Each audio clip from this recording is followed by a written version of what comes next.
মিগুয়েলের পরিবর্তে কাকে খেলাবে অস্কার? গুরুদায়িত্ব এবার সলের উপর, ক্যাপ্টেন ছিটকে গেল, সুবিধা হলো মোহনবাগানের। তো নমস্কার বন্ধুরা, ওয়েলকাম টু এসটিউনিক স্পোর্টস।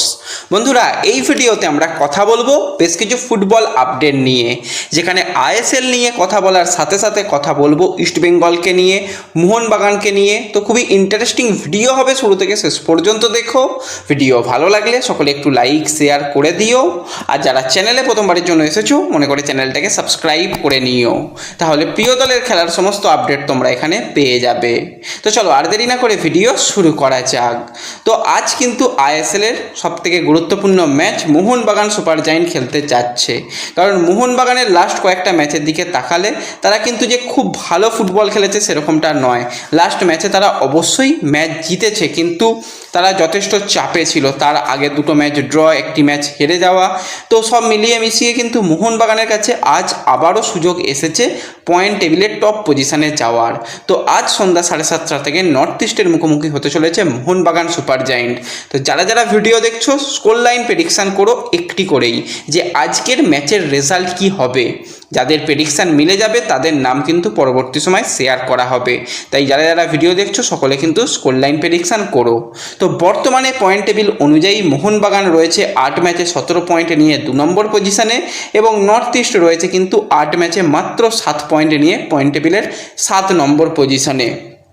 নর্থ ইস্টের অবস্থা সত্যিই খুব খারাপ। 8 ম্যাচে তারা মাত্র একটি জিতেছে এবং 4টে ম্যাচ যা হোক করে ড্র করে তারা 7 পয়েন্ট পেয়েছে। একাধিক সমস্যা নর্থ ইস্টের রয়েছে। তো গুরুত্বপূর্ণ বিদেশি প্লেয়াররা দল ছেড়েছে, অনেক প্লেয়ার ইনজিওর্ড রয়েছে। নতুন করে তারা এখন কিছু আর পরিকল্পনা করতে চাইছে না এইটুকু সিজনের জন্য। তারা নেক্সট সিজনের জন্য অলরেডি প্ল্যানিং করতে শুরু করে দিয়েছে। তো এই জায়গাতেই নর্থ ইস্টের কিন্তু বড় ধাক্কা, কারণ তাদের গুরুত্বপূর্ণ বিদেশি প্লেয়ার এবং তাদের ক্যাপ্টেন ছিটকে গেল। তো সেই প্লেয়ার আর অন্য কেউ নয়, 37 বছর বয়সী স্প্যানিশ সেন্টার ব্যাক মিচেল জিবাকো, যে কিন্তু নর্থ ইস্টের ক্যাপ্টেন। এবং এই মিচেল জিবাকোর আন্ডারে কিন্তু north east back to back Durand cup champion হয়েছে।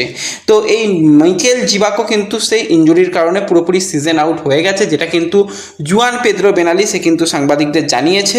তো এটা কিন্তু একটা বিরাট বড় ধাক্কা, তাকে আর এই সিজনে পাওয়া যাবে না। এমনকি তার যেই বয়সে এসে দাঁড়িয়েছে 37 বছর, এবং তার এই সময় অন্তত অনেকটা দিনই সময় লাগবে। তো পরের সিজনেও হয়তো আর তাকে দেখা যাবে না।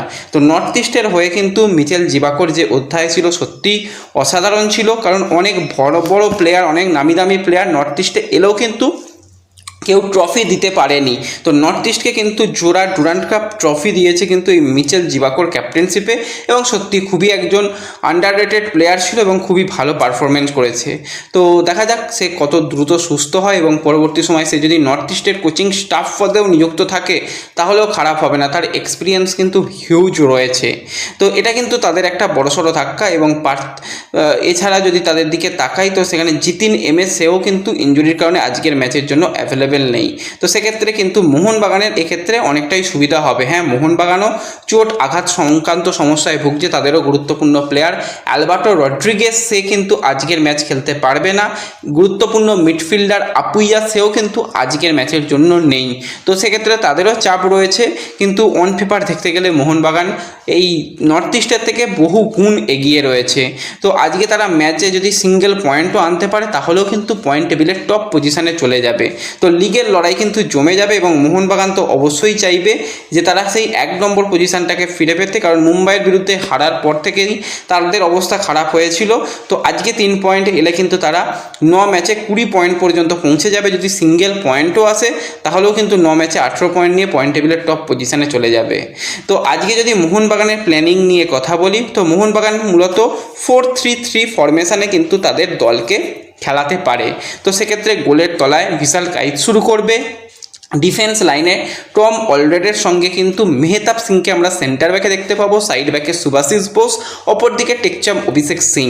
এবং মিডফিল্ডের দিকে তাকালে সেখানে কিন্তু থাপা রয়েছে, তার সাথে দীপক তাংড়ি এবং ডিমি পেট্রাডসকে ব্যবহার করা হবে। এবং আক্রমণ বিভাগে রবসন রবিনো, ম্যাকলারেন এবং লিস্টন কোলাজো তাদেরই ব্যবহার করা হবে। আপ ফ্রন্টে কিন্তু 3 জন বিদেশিকে ব্যবহার করতে চাইছে। তো যদি ডিমিও না খেলে তো সেই জায়গাতে কিন্তু কামিংসকে নিয়ে এসে আপফ্রন্টে পুরো ফরেন একদম অ্যাটাকার দিয়ে সেক্ষেত্রে কিন্তু ডিমি পেট্রাটোসের জায়গাতে কামিংসকে নিয়ে আসা হবে এবং লিস্টনের পরিবর্তে সেই জায়গাতে মিডফিল্ডে কিন্তু সাহালকে নিয়ে আসা হতে পারে। তো সেটা হলে উইং প্লেটা একটু দুর্বল হয়ে যাবে। তো উইং প্লের দিকে কিন্তু অবশ্যই এক্ষেত্রে কিন্তু সের্জিও রোবেরা চেষ্টা করবে উইং প্লে করা এবং একটা বড় ব্যবধানে জেতা। তো ওভারঅল হাড্ডাহাড্ডি ম্যাচ হবে এবং ম্যাচ দেখার ব্যবস্থা আমাদের সোশ্যাল মিডিয়া পেজে তোমরা পেয়ে যাবে। যারা এখনও চ্যানেলের সঙ্গে যুক্ত হওনি চ্যানেলটাকে সাবস্ক্রাইব করে নিও এবং ডেসক্রিপশন বক্সের লিঙ্ক থেকে WhatsApp channel, Telegram channel, Facebook পেজে যুক্ত হয়েছেও সেখানে সমস্ত লেটেস্ট আপডেট পেয়ে যাবে। যদি সব কিছু ঠিকঠাক থাকে তাহলে কিন্তু চেষ্টা করব আজও তোমাদের সাথে একসাথে ম্যাচ দেখার এবং ম্যাচ এনজয় করার। তো এরপর যদি আমরা কথা বলি একটুখানি ইস্ট বেঙ্গলকে নিয়ে, তো ইস্ট বেঙ্গলের কিন্তু সমস্যা প্রচুর হবে মিগুয়েলকে ছাড়া তাদের খেলতে, কারণ অলরেডি কিন্তু ইস্ট বেঙ্গলের কাছে ফেডারেশনের তরফ থেকে এই নির্দেশিকাই এসছে যে হ্যাঁ 3 ম্যাচ থেকে নির্বাচন প্লাস কিন্তু একটা আর্থিক জরিমানা। যদিও এটার এখনও অফিসিয়াল হয়নি, কারণ ইস্ট বেঙ্গল কিন্তু অ্যাপিল করার সুযোগ পাবে। তো সেই অ্যাপিল কিন্তু ইস্ট বেঙ্গল করবে বলেই শোনা যাচ্ছে, যাতে শাস্তি কমানো হয়। তো সেক্ষেত্রে তাকে যে বলতে গেলে যে মাথা গরম করেছিল তার পিছনেও কারণ রয়েছে, তাকে নানা নোংরা ভাষায় গালাগালি সেই সমস্ত নিয়ে তারা অ্যাপিল করতে চাইবে এবং সে যেভাবে বল দিয়ে অপোনেন্ট দলের ডাগআউটে বসে থাকা প্লেয়ারের গায়ে মেরেছিল সেইটার কারণে তো তাকে শাস্তি পেতে হবে, এটা স্বাভাবিক ব্যাপার।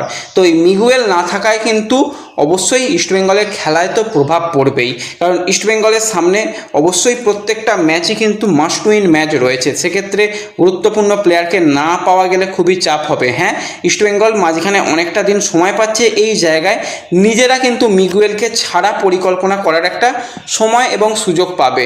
তো ইস্টবেঙ্গল কিন্তু লাস্ট তাদের ম্যাচ খেলেছে কিন্তু 16ই এপ্রিল, তারপরে কিন্তু তাদের খেলা রয়েছে 28শে এপ্রিল। সেটা অ্যাওয়ে ম্যাচ মতোই ব্যাপার, কারণ ইস্টবেঙ্গলের হোম ম্যাচ থাকলেও সেই সময় ভোটের কারণে সেই ম্যাচটা গোয়ায় শিফট হচ্ছে। তো এই যে সময়টা পাচ্ছে সেখানে কিন্তু কিছু প্লেয়ারকে অবশ্যই ইস্টবেঙ্গল দেখে নিতে চাইবে। ইস্টবেঙ্গলের স্কোয়াডের দিকে তাকালে নাওরে মহেশ সিং সেই জায়গাতে মিগুয়েলকে রিপ্লেস করার মতন একটা অপশান ছিল, কিন্তু তাকেও তো ইনজুরির কারণে পাওয়া যাবে না, সে ছিটকে গেছে। তো সেক্ষেত্রে ইস্টবেঙ্গল কিন্তু মিডফিল্ডে একজন প্লেয়ারকে ব্যবহার করতে পারে, সেটা হচ্ছে ভাল্লালপেকা গুইটে। তো এই 19 বছর বয়সী মিডফিল্ডার কিন্তু অবশ্যই এই পজিশানে নিজেকে মানিয়ে নিতে পারবে এবং এই পজিশানে খেলতে পারবে। অলরেডি তাকে আমরা ইস্টবেঙ্গল স্কোয়াডের সঙ্গে কিন্তু ট্রেনিং করতে দেখছি এবং যতটুকু খবর পাচ্ছি সে কিন্তু অবশ্যই ট্রেনিংয়ে খুবই ভালো সাড়া দিয়েছে এবং এই জায়গাতে কিন্তু তাকে যদি কোচ ব্যবহার করে তাহলে কিন্তু ইস্টবেঙ্গলের জন্য কিছুটা হলেও কাজ হবে, কারণ সৌভিক চক্রবর্তী সে মূলত ডিফেন্সিভ মাইন্ডের player. Soyal Crespo box to box midfield খেলতে পারে। মোহাম্মদ রাশিদ সে কিন্তু ডিফেন্সিভ ওয়ার্কে দুর্দান্ত, অ্যাটাকে সামনে কিছু বল বার করতে পারবে, কিন্তু পুরো খেলাটাকে কন্ট্রোল করার মতন কিন্তু ইস্টবেঙ্গলের কাছে অপশান নেই। তো সেক্ষেত্রে ওই অ্যান্টনকে মিডফিল্ডে নিয়ে আসা মানে সেখানে খুব একটা কাজের কাজ হবে না। ইস্টবেঙ্গলের কাছে পারফেক্ট কিন্তু অপশান রয়েছে ভাল্লালপেকা।